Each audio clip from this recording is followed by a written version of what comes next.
Good evening, and you're very welcome to what is going to be the final episode of the League of Ireland Women's podcast here on finalwhistle.ie with myself, Breifne Earley, and joining me once again this week, former international Meabh to Burca, and of course, former Galway United, Galway Women's FC, whatever. It's all kind of the one over there in Galway, right, Meabh? It is now anyways, yeah. So, still third place, but we'll hopefully push that a bit higher next season. We might talk about that because you sent me a tweet just before we went on air about I suppose last year's league table compared to this year's league table, and as the title on the graphic said, the more things change, the more they stay the same. League table, very similar look at the end of it. We talked about the league last week, though. That's done and dusted for the last 10 days. It was all about the cup final this week. 3,500 people, just over 3,500 people in Tallaght Stadium to watch Athlone secure the double 3-2 winners over Bohemians. It was some grouping of goals. Kelly Brady with a hat-trick sandwiched between two wonder strikes for Bohemians. It really had everything in what was a pretty good cup final compared to some of the ones we've had in recent years. Yeah, we definitely got a game. It was great. Like you said there, it kind of started at such a fast pace, and that Alannah McEvoy goal just lit it up. And I think it was what every neutral looking on would have wanted, a goal from the underdogs, and what a goal it was, just curled inside the far post. And like you said, then it was a bit like the Kelly Brady show. Then she got her head on the end of two crosses from the left wing. The first one was from an overlapping Shauna Brennan cross, and then Maddie Gibson hit one from deep then right onto her head as well. So nothing that Bohs wouldn't have been expecting. 2-1 at half time, and then she got her hat-trick then. Probably a little bit disappointed maybe from Bohs' perspective to concede it. It wasn't as such quality as the other goals, but then obviously then you thought it was game, set and match for Athlone, but then they came back into it. And yeah, like I said, Aoibhe Brennan's goal was unreal, possibly arguably even better than the first one. And we were kind of set up then for a finish where you thought maybe we were going to see extra time. The only thing I thought of when I saw the goal the other evening was I actually felt sorry for Aoibhe that the goal of the season had already been, the nominations had already been out. I know we had a shed load of them, but honestly, I think it'd give it a crack. Oh yeah, it was just so sweetly hit. I think as well, with that second goal, that the build-up play before it, Alannah McEvoy, her little such combination play that you'd be working all the time in training, and how often does it really come off in the match? The ball up to the centre forward, little layoff, and then just curl it in. And it was. They must have taken a lot of. I'd say, looking back on it, like they did really add to the game, and it wasn't like they were in no way making up the numbers. In fairness to Bohs. Not at all. They really did contribute to a great game, and it was just great to see goals of such high quality as well on the biggest stage of all. It was great. Yeah, phenomenal. Who stood out to you? We didn't really see many new names put their hand up for consideration for, say, a player of the match award, because it was kind of the old reliables, like a Kelly Brady hat-trick. We've known what to expect from Kelly all season, and she didn't really disappoint on the big day. No, she didn't. Her movement was great, and the quality of the assists too was really, really good, particularly from that left side, like I said, where the goals came from. It was great, and I thought Kaylee Shine at the back was just as solid as ever. I thought she's had an incredible season, and she really kind of came to the fore to steady the ship at the back, especially in the last minutes when things, in fairness to Bohs, they were trying to go for it and get that equaliser. They even changed formation at the end just to really throw the kitchen sink at it. And I think Kaylee Shine kind of showed her maturity really beyond her years. She's only 22, so the fact that she kind of showed that calmness and composure to get them over the line, I thought she probably shone through as well as all the other ones that we've named throughout the season too. You're an old hat at going to the cup final at this stage, Meabh. In terms of the experience and the event, your thoughts on kind of the atmosphere, the crowd? Has the move to Tallaght worked? Is it better than the kind of the cauldron of the Aoibhe that barely has a tiny fraction of numbers in it? Yeah, I think so. When you're, talking about the crowds that they had, it was 3,600 roughly at the weekend, and that number would be completely lost in the Aoibhe, albeit that you do often get an overflow from the men's game. That's probably the only advantage I would say of the Aoibhe, and of course getting to play on like on that pitch as well. But I think, I think Tallaght Stadium and having it as a standalone event probably suits it a bit better, in my opinion. Anyway, I guess it just depends. Everyone is different. It is like I said, I know those who played the cup finals at the Aoibhe also really enjoyed the occasion, but just in terms of the fact that the crowd numbers not been at that level yet, I think it's nice. It's such a memorable occasion. That I think it's nice to have it as that standalone event, and with the crowd, then at least the atmosphere was great. You could hear the crowd getting behind the teams as well, which you wouldn't have if it was on the Aoibhe, really. Yeah, no, absolutely. I'd have to agree with you on that from looking in. But for me, I think I don't know if I'm disappointed with the crowd. Like 3,600, it's a lot of people for a women's sports event. Outside of maybe one or two events in the country, there's very few women's events that get those kind of numbers. You're talking about really the All-Ireland women's final. I don't even think you'd get that number at a Six Nations game for the women. So it's we're still got a long way to go, despite the strides that have been made over the last couple of decades. Yeah, we do. It's kind of, you look at it and you don't know whether to be kind of, enthusiastic about it or a little bit disappointed. And I think we'd hit a record of it over 5,000 a couple of years ago. So from that perspective, you always want to be pushing forward and trying to grow the attendance as much as possible. From that perspective, it was difficult. Maybe if you had two Dublin-based teams, it might be slightly higher. And also the weather wasn't great on the morning, just prior to kickoff, might have put a few people off. Could have added a couple of hundred more to that. But luckily, the pitch or the day itself, as it turned out, come kickoff time, it was great. It allowed like that. I think it really contributed to the game of football, as well as like last year was particularly windy, so that didn't help. But the conditions were pretty much ideal on Sunday. In terms of Athlone's impact in the season, like they dominated the league. They ended up with a 7-point winning margin, which probably was more than we might have expected it to be coming into the tail end of the season. But it kind of does show how dominant they were this year. Just the one defeat in the closing stages of the league season when the league was already wrapped up. And obviously winning the cup again. It's mad how far ahead they were of everybody else, if we're really honest about all the other teams. Like even the likes of Shells, Galway, Wexford, who we expected to compete, still 10, 15 points off, give or take, away from Athlone.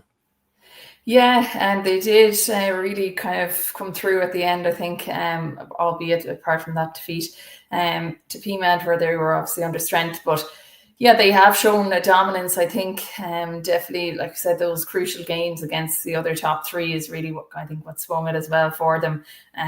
Which then, I suppose, when you're coming to the end of the season, when it's only first place you're going for as well, maybe the others might unconsciously take the foot off the gas too, if they know they're pretty much mathematically out of the title race as well. But in fairness, from start to finish, I think Athlone were, I don't think anyone could argue that they weren't the best team across the season. And I think Shelburne will probably be the most disappointed in that they're just so used to winning silverware. But I think they'll really be back at it again next season. I have no doubt that they'll be right up there again. In terms of, say, a report card, if you're looking at the team's performances this year, and like obviously Athlone have pushed on, they've increased their, albeit with 2 extra games in the league this year because of the addition of Waterford into the division, they've increased their points per game essentially take over the last 22 games. We've seen that gap get a little bit wider than it was in previous years, but ultimately when you go down the table, there's very few teams. I think nobody has moved more than one position, maybe apart from DLR. Everybody else is either only up 1 or 2 positions over the course of the last 12 months. And are we seeing now these kind of teams stabilizing, or can we expect to see a treaty come out and maybe sustain that to finish in the top half of the table? They'll be disappointed to be 8th at the end of it, really, after the really promising first 2/3 of the year.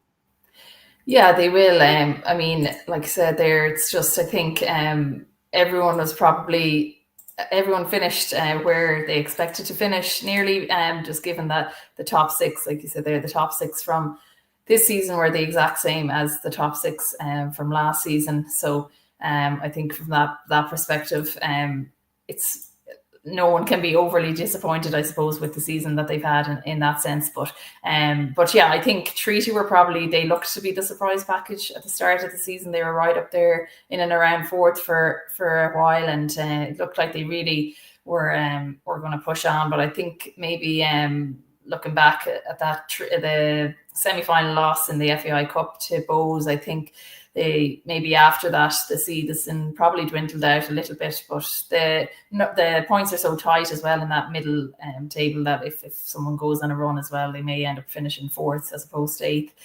So it's positive to see, I think, that competitiveness right really from almost from the top to the bottom. Like anyone is still capable of beating each other, although we do have those kind of, like we said before, 3/3 in the league nearly, but yeah, it was interesting to see that it was the exact same positioning from first to sixth this year and last year. So no one's really pushing on as much as they'd like, apart from obviously Athlone.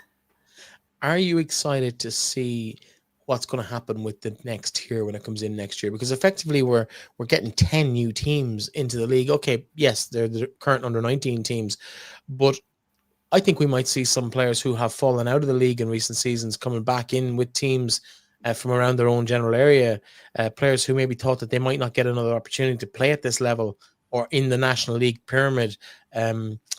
How excited are you about the prospect of what that might bring and what it might mean for girls, particularly those who live in less serviced areas in terms of the Association of Football world? Yeah, I'm curious to see how it's all going to unfold, because I think that a lot of players who want to travel the length and breadth of the country might already be kind of involved with the National League teams. I found that definitely in my experience when we were doing underdogs with TG Carr, it was those players who like that were on the fringe, who were probably almost good enough to be at the level to play National League. Two of them went on to play in that following season, but weren't involved in the league this year. So from that perspective, in terms of the travel and the commitment needed, I think it'll be a tough undertaking, I think, to get that league up to the level that's needed to be able to then push on to National League level. But at the same time, I think it's really good, like you said, providing such great development opportunities for the players who mightn't have that opportunity otherwise, and they might be quite far from their nearest Women's Premier Division team. And even you look at the other side as well, it's a great opportunity for coaches to be involved in that kind of competitive environment too, that might aspire to be coaching in the top league down the line, but maybe just don't have the experience or knowledge or know-how at the moment. So yeah, it's going to provide a lot of opportunities, and I think it possibly be a bit of trial and error and a big learning curve next year just to see how it works. But yeah, in principle, I'm excited to see how they get on. In terms of the top division next year, of course, we know that the 12 teams that are in it this year will also be in it next year. All things going well and no team deciding against that over the course of the off season. In terms of those 12 teams, can you see any shake-up or any changes going in? There's a lot of uncertainty in the dress and the dugouts in most clubs. We've seen Athlone Town have made no concrete decision on who the manager will be next year. Shells appear to have parted ways during the week with Owen Weirin. We know Shamrock Rovers, Steph Roach put out a statement on social media during the week that looked horribly like thanks, but I'm not going to be in the role next year, without actually saying that. So again, you can draw your own inferences from that. Treaty United have changed. They have a new manager coming in, obviously now, obviously someone who's so familiar with the league as well. And Sligo Rovers have parted ways with their manager, Steve Feeney, again. So we now have 4 or 5 teams where we don't quite know what's happening. That's going to have an impact on player signings and player movements as well, surely. Yeah, I think it will. Actually, they just announced, I think John Sullivan got a 2-year contract. Yeah, so that was so he'll be in the role anyway for Athlone. So that's one of the I suppose places cemented anyway. But yeah, so many opportunities for managers now to step in, and I think we're seeing that a lot, that they're not really staying more than a year or two in roles. So it's just going to be really interesting, I think, and that obviously adds its difficulties in that you're trying to keep players and keep the bulk of the squad as much as possible. So that's going to have a knock-on effect to that as well. Yeah, apologies. I've been out of commission the last couple of days. We have had a death in the family, so I'm not up to speed with a lot of stuff that's happened since earlier in the week. So I missed out from Athlone Town. In terms of I suppose the players at Athlone back in the Champions League next year. Bit of uncertainty about the financial situation within the club. I think that's kind of why we saw Colin Fortune and the club part ways earlier in the year, when there was a bit of uncertainty and lack of clarification on where that might be between the two of them a few weeks ago. John Sullivan's in now. They have the nucleus of a very good side that could compete and dominate this league for a while if they can keep them all together. But it's going to boil down ultimately at this level of the professional game, and it is a professional game now, to finances and whether the club are prepared to invest like they have done up to now. Yeah, that's it. Exactly. So much of it comes down to finances. I know, obviously, there's been a lot of changes with Athlone's background in the background of their ownership and that, and that's where obviously they're getting heavily invested, so they can attract these players from overseas. Other clubs either don't have that investment or choosing not to get the investment, or they don't have the funds, or there's an awful lot at play there. Obviously, it's not, the league isn't generating enough revenue to create any kind of form of income that would allow you to bring in players at a sustainable rate. So that's for each club, I think, to choose and to choose what's right for the club, because the last thing that we want to see, where we've seen it across many different leagues in different countries, is to see a collapse or to see individual clubs fold. So that's definitely one thing that we'd need to be careful of as well, just that it's sustainable going forward, I think is a big thing. I'm going to ask you to spin the wheel as well. Is there anyone you see putting on a really big improvement next year and really shaking the league up? Anyone you could see challenging? Can Shamrock Rovers push on? They've threatened to at various stages. The lack of consistency has been a problem there. Yeah, it has.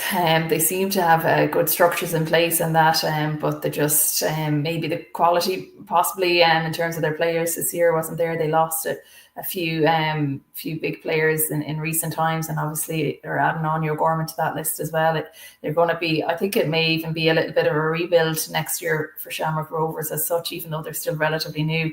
Treaty are probably the ones maybe like we already could see them this season trying to push on there. Bohs, I think, will have definitely have a lot of confidence after the 2 cup finals, but possibly again might need to strengthen. But just being Dublin based, they may be able to now attract a couple of players in the off season, just to strengthen up their squad, given their success that they had this year. So yeah, I'd say probably Treaty are the ones maybe to watch to be able to threaten into that top 3 or 4.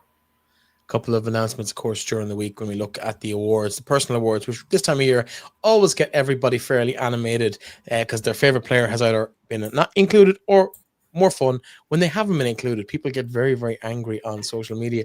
Your thoughts? 4 Athlone Town players, probably deservedly so, in that selection of 6 players.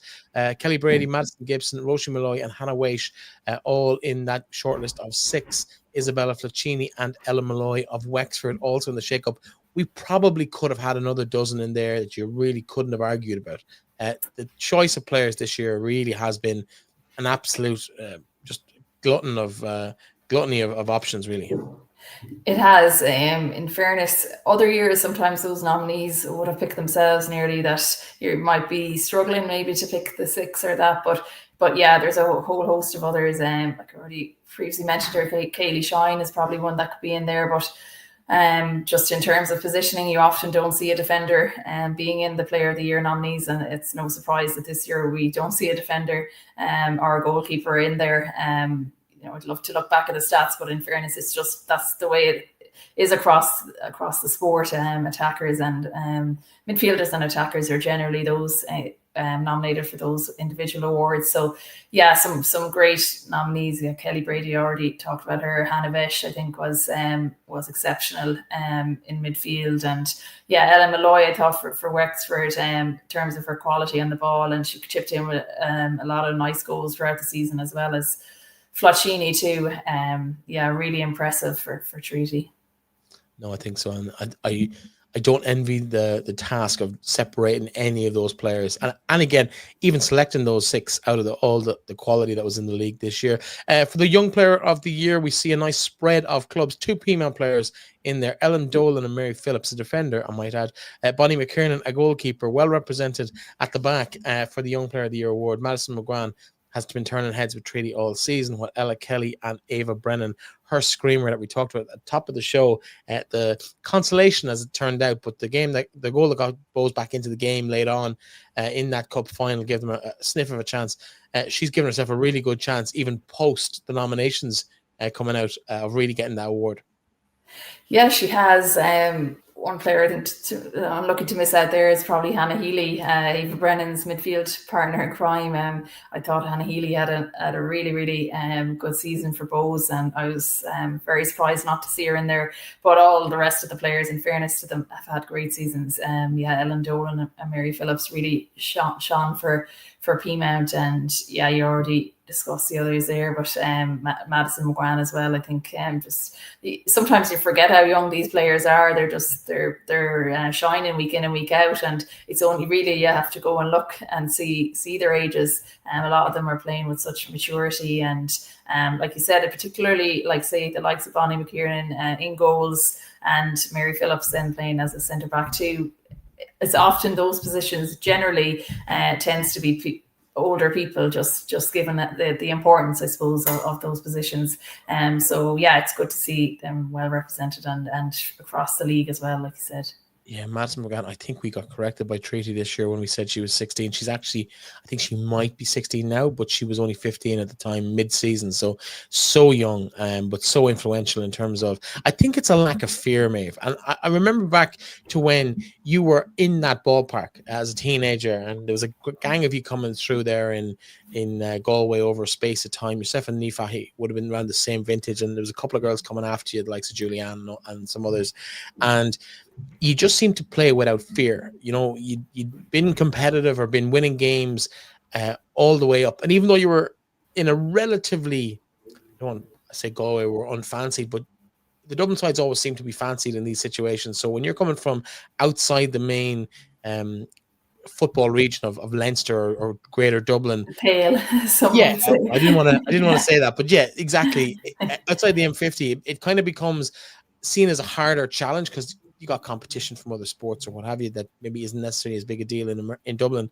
And all of a sudden, these girls like Madison McGran down in Treaty, Bonnie McKiernan, do you mean like doing it outside in unfancied areas, teams in the bottom half of the division, like of those teams, none of their teams finished in the top top four in the league. So they're all in less fancied sides, but they've been really, really impressive this year.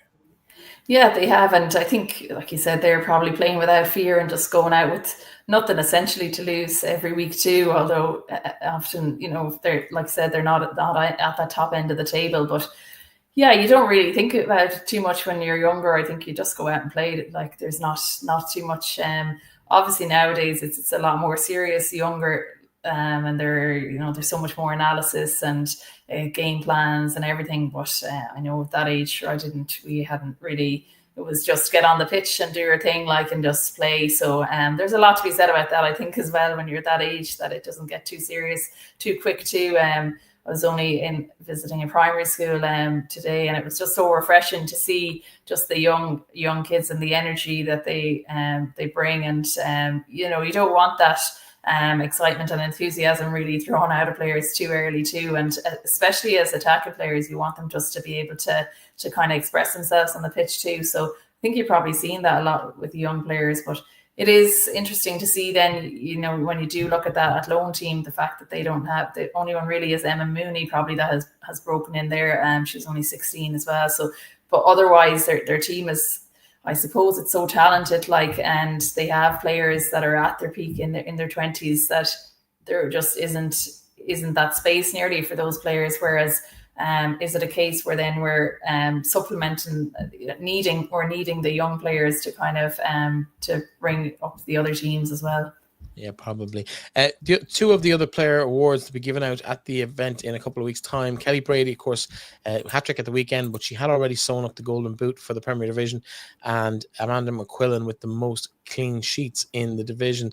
It's one of those, the clean sheets one is one that I always kind of think about, because the most clean sheets, I think, was at Athlone this year in the league. And all of a sudden, because they split their goalkeepers essentially, not quite 50-50, but there was injuries and one came in, took the place and kept it. So they kind of shared out the clean sheets between them, despite having had more than Shells. It's one of those where you kind of think, oh, it's kind of a thing where you're like, oh, we saw it with Niamh Reid Burke and Nisha McAloon back in Peamount when they were sharing the jersey for a season or two. They'd get maybe one or two less than whoever won it. Collectively, they smashed it, but because individually they hadn't got the clean sheets, they didn't manage to secure the award. We kind of saw the same with Athlone this year. Yeah, we did, and there's definitely an argument for that. There's an argument that you could share the award with the defenders, but then you also could share it with the whole team too, as in they're contributing, you're defending from the front. But flip side to that is Kelly Brady could also share her golden boot with her teammates as well. So, I definitely see that it is it's a tough one really, because like you said, if obviously if they're playing more, they're keeping more clean sheets, but it's definitely a group effort in that regard. And it's an interesting one to kind of, I think it's a hard debate to settle probably. So completely to put words in your mouth, you're saying that Athlone should have won both. The Manager of the Year final award that we got notified of during the week. This is kind of interesting because two of the three candidates are no longer in their positions, didn't even finish the seasons with their clubs.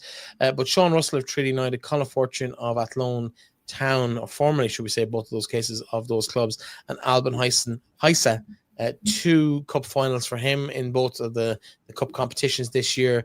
A decent performance in the league, and I suppose a little creepage up. They went up one spot, I think, in the league table from 8th to 7th. But more importantly, 22 points to 35, even allowing for 2 extra games, it's still a massive jump up, almost from just over 1 goal or 1 point a game to almost like 1.5 a game this season. Like, that's huge.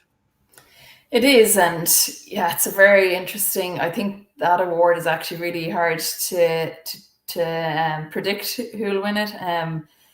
On paper, in a way, you'd nearly, you'd probably say Colin Fortune, but then also, like you said, he didn't see out the season, so it's a tough one. And Albin Heisa did great, getting to those cup finals, and he said, like I said, improving on the table, the only one, the only team in the top 8 to move up a spot from last year. So in that regard, and Sean Russell did a good job as well, but I think it would probably be between Albin and Colin for that one. And it's hard because Athlone did so well in Europe as well, under Colin's guidance, at least initially.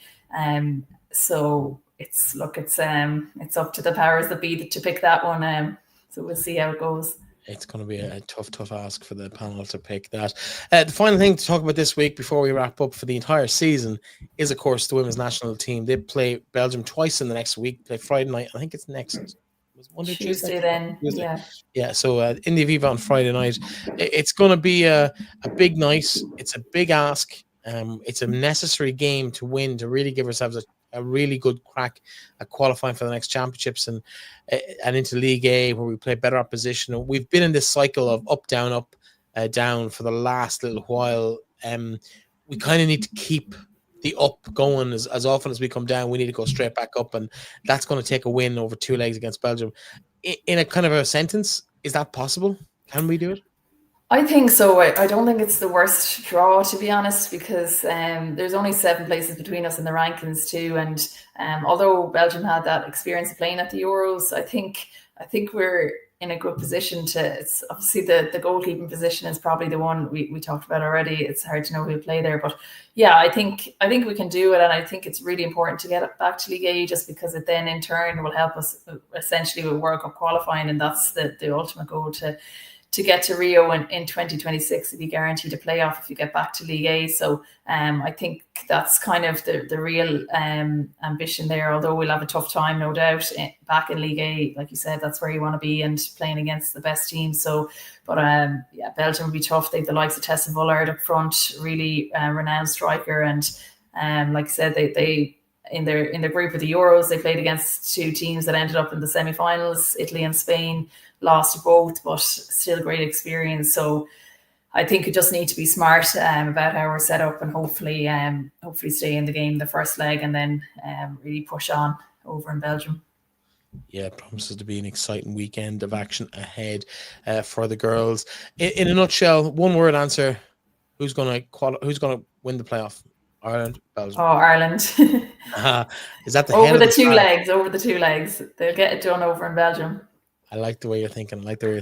Maeve, thank you so much for filling in for Aaron for the last couple of games of the season. Aaron hasn't been with us for the last 2 weeks. He's taken a bit of a break from the whole coverage of the league over the last few weeks. We hope to have him back next season. We don't know. We will let you know as soon as we are aware of what's going on with Aaron. Everything's fine. He's just taken a little bit of a breather, and he'll be back with us, or I hope, covering the league in some way, shape, or form next year. Maeve, as always, an absolute pleasure to have you on the show for the last couple of weeks, and anytime you've popped into us over the years, it's been greatly appreciated.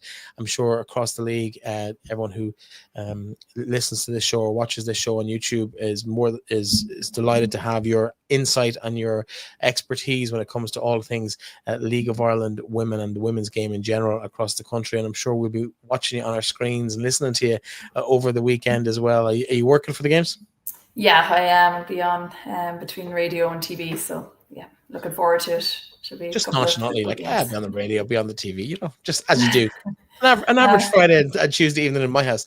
Maeve, thanks so much for joining us. To everyone who's joined us for the 5th season of the show, thank you so much. It's been greatly appreciated every week. Our numbers have been rising in terms of the audience. We know you like what we do, and if you want to get involved, you have any ideas or you have any suggestions for where we take the show for next year, do reach out, get in touch, drop us a text, drop us a message on any of our social medias at Final Whistle, i.e. will get us in most places, or info@finalwhistle.ie if you want to get in touch. We're keeping it short this week. It is just a kind of a happy go looking back at the season gone.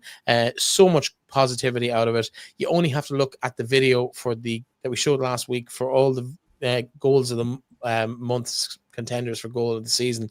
And to be honest, you could probably have put 100 goals in that this year. It was just so rich with really, really good quality team goals, individual brilliance, long-range efforts, a couple of defensive mistakes people capitalized on. We won't talk about too much, but it is one of those. Thanks so much for joining me, Aaron, and Maeve this season. It's been greatly appreciated, and we'll be back talking to you in 2026. Maeve, final word for the season. Who's going to win the league and the cup next year before all the silly season starts over the next few weeks? Look, we can hope Go United double. You heard it here first. That's definitely the heart ruling the head on that one. But you never know. Maybe Phil Trill has a couple of little uncut gems that he has unearthed somewhere. Treble. Sorry, I said double. Go United treble. That's definitely biased. We're going to have to get the bias meter in here over the next off season, and then we'll have to tidy up Maeve's viewpoint on where things are going. That's not to say Aaron said 7th for Shamrock Rovers this year. They finished 5th. He'll be eating humble pie on that one. They did come good in the last week or two to get out of jail. Anyway, I'm waffling now. Maeve, thanks so much for everything. We'll chat to you soon, and best of luck to everyone over the winter break, and we will talk to you again next year. Chat to you then.